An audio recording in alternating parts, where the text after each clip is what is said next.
ঈদ উদযাপনের আরো খবর জানাতে বরিশাল ও রাঙামাটি থেকে যুক্ত হচ্ছেন সহকর্মীরা। শুরুতে বরিশাল থেকে জানাবেন সহকর্মী আলামিন। আলামিন, ঈদের রেশ তো এখনো পুরোদমেই রয়ে গেছে। বরিশালে কিভাবে উদযাপিত হচ্ছে এবং বিনোদন স্পট বা দর্শনীয় স্থানগুলো যদি বলি, সেখানে লোকজনের সমাগম কেমন হচ্ছে?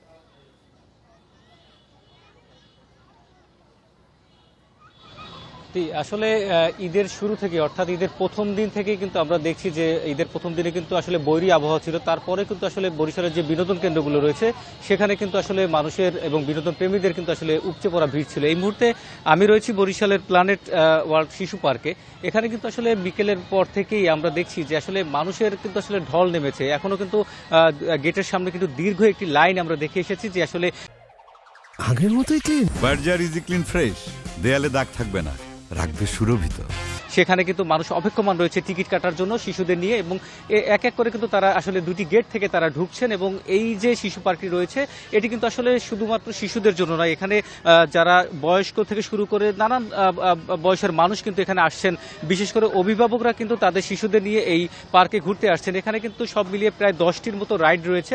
সেই রাইডে কিন্তু আসলে যারা শিশু রয়েছে শিশুদেরকে নিয়ে কিন্তু আসলে বড়রাও কিন্তু এই রাইডগুলোতে চড়ছেন এবং তারা কিন্তু যে ঈদের আনন্দ সেটি কিন্তু ভাগাভাগি করে নিচ্ছেন। আমরা কিন্তু দেখেছি যে যারা অল্প বয়সী রয়েছে অর্থাৎ কিশোর বয়সী যারা রয়েছে তারা কিন্তু তাদের বন্ধু বান্ধবদের নিয়ে এই পার্কে এসেছেন। এর পাশাপাশি কিন্তু বিভিন্ন বয়সের মানুষ অর্থাৎ পরিবারে যারা আছেন তারা কিন্তু সবাই এই বিকেলের সময়টায় কিন্তু তারা এসেছেন শিশুদের নিয়ে এই বিনোদনটি উপভোগ করতে।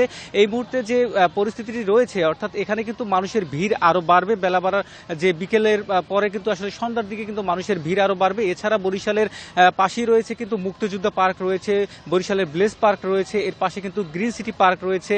এরপরে কিন্তু নদীর তীরবর্তী এলাকা যেটি রয়েছে যে আসলে 30 গ্রাউন্ড এলাকা, সেখানে কিন্তু আসলে মানুষের উপচে পড়া ভিড় রয়েছে। সেখানে কিন্তু আসলে শিশুদের পাশাপাশি বড়রাও কিন্তু আসলে সেখানে ভিড় করছেন। এর পাশাপাশি যদি আমি বলি যে বরিশালের গুঠিয়া মসজিদ রয়েছে সেখানেও কিন্তু মানুষ যাচ্ছেন। অর্থাৎ বরিশালের যে বিনোদন কেন্দ্রগুলো রয়েছে প্রত্যেকটি বিনোদন কেন্দ্রই কিন্তু এখন মানুষে ভরপুর। এবং আমরা যারা ঘুরতে এসেছিলেন তাদের সাথে আমরা কথা বলেছিলাম, তারা বলেছেন যে ঈদের ছুটি প্রায় শেষ এবং পরিবারের সাথে যে দিনগুলো কাটানোর সেই দিনগুলো কিন্তু তারা উপভোগ করার জন্যই কিন্তু শিশুদের নিয়ে প্রতিদিনই কোনো না কোনো পার্কে বা বিনোদন কেন্দ্রগুলো তারা ঘুরতে যাচ্ছেন এবং মনে যে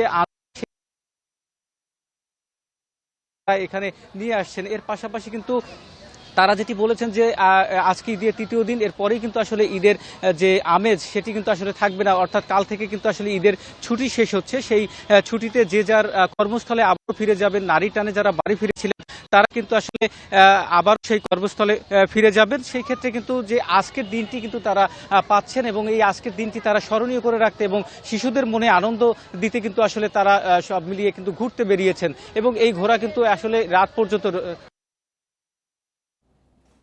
শিশুদের থাকবে। এবং তারা বলছেন যে যে কোনো বিনোদন স্পট রয়েছে অর্থাৎ বিকেলের পর কিন্তু তারা আত্মীয় স্বজনের বাড়িতে গিয়েছিলেন, সেখানে অনেকের বাসায় তারা দাওয়াত খেয়েছেন। সেই দাওয়াতের পরে কিন্তু তারা যে বিনোদন কেন্দ্রগুলো রয়েছে সেখানে ঘুরতে যাচ্ছেন। আত্মীয় স্বজন যারা রয়েছে তাদেরকেও নিয়ে এসেছেন। এখানে কিন্তু যে 10টি রাইড রয়েছে প্রত্যেকটি রাইডে কিন্তু চড়তে 50 টাকা করে কিন্তু টিকিট নির্ধারণ করেছে।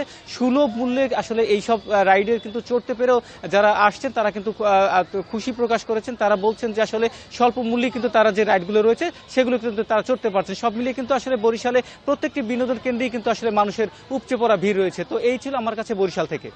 ধন্যবাদ আলামিন, আপনি সাথেই থাকবেন। এবার রাঙামাটি থেকে যুক্ত হয়েছেন সহকর্মী হিমেল চাকমা। হিমেল চাকমা, আপনি রাঙামাটিতে একটা অন্যতম জনপ্রিয় পর্যটন কেন্দ্র। এবার কি পরিমাণ মানুষ সেখানে ঈদ উদযাপন করতে গেছেন এবং কোন কোন জায়গা ঘুরে দেখছেন, পাশাপাশি স্থানীয়রাও কিভাবে উদযাপন করছেন সেটিও আমাদের জানাবেন।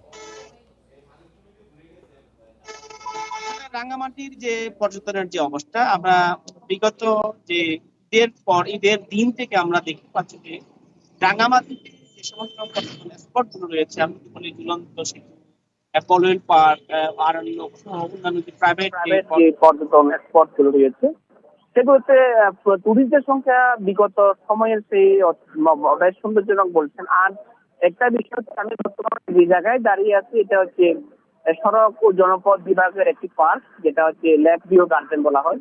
তো এখানে এই সময় আমরা প্রতিদিনই দেখি যে ঈদের পরের দিন থেকে বিপুল সংখ্যক টুরিস্ট এখানে আছে। বিশেষ করে এখানকার লোকাল টুরিস্ট এবং ঢাকা বিভিন্ন এলাকা থেকে আসা টুরিস্ট, তারা কিন্তু এখানে এই রাঙামাটির যে লেক ভিউ অর্থাৎ রাঙামাটির প্রাকৃতিক যে দৃশ্য তারা সেটা দেখেন। আরেকটা বিষয় বলে রাখি যে এই যে রাঙামাটিতে যে বিগত যে বন্ধগুলো রয়েছে তাদের সেগুলোর চেয়ে কিন্তু এবার আসলে বেশি পর্যটক এসেছে। যারা পর্যটন সংশ্লিষ্ট আছে তারা বলছেন, কারণ আমরা যেটা খোঁজ নিয়ে জেনেছি যে যে সমস্ত রিসোর্ট রয়েছে, হোটেল রয়েছে, সেগুলো অধিকাংশ প্রায় শতভাগ বুকিং হয়ে গেছে। বুকিংটা কিন্তু আগামী 27-28 তারিখ পর্যন্ত বুকিং রয়েছে। কারণটা হলো যে রাঙ্গামাটির যে সৌন্দর্য, প্রাকৃতিক বিগত সময়ে কাপ্তাইয়ের পানি এই সাথে কমলেও এবার কিন্তু কমেনি, যার কারণে এবার পর্যটকদের কাছে রাঙ্গামাটিতে আসলে বেশ আকর্ষণীয় বলে। কারণ এখানকার যে ওয়েদারটাও নাতিশীতোষ্ণ ওয়েদার, যার কারণে এখানকার বেড়াতে আসা টুরিস্টরা তারা বেশ এনজয় করছেন বলা যায়।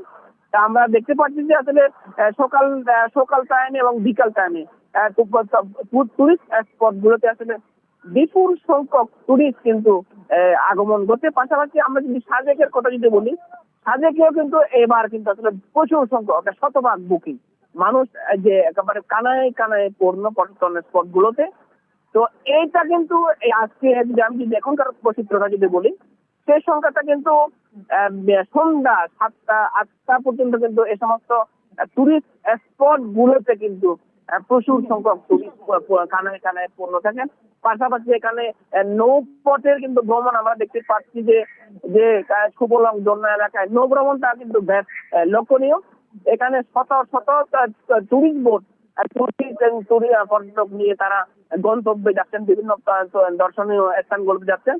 তো সবকিছু মিলে আসলে রাঙামাটির যে পর্যটনের অবস্থা বিগত সময়ের সেই অত্যন্ত বেশ ভালো বলছে এখানকার রাজনীতিক বলেন। ওভারঅল মিলে রাঙামাটির পরিবেশ অত্যন্ত সুন্দর এবং নিরাপদ অবস্থায় আছে। এখানকার প্রশাসন, জেলা প্রশাসন এবং পুলিশ প্রশাসনের পক্ষ থেকে যে রাঙামাটিতে বেড়াতে আসা টুরিস্টদেরকে নিরাপত্তার জন্য তারা সর্বাত্মক সহযোগিতা করে যাচ্ছেন। সবকিছু মিলে এই হচ্ছে আমার কাছে রাঙামাটির পর্যটনের অবস্থা। জি, বরিশাল ও রাঙামাটি থেকে ঈদ উদযাপনের খবর জানাচ্ছিলেন আমাদের সহকর্মীরা।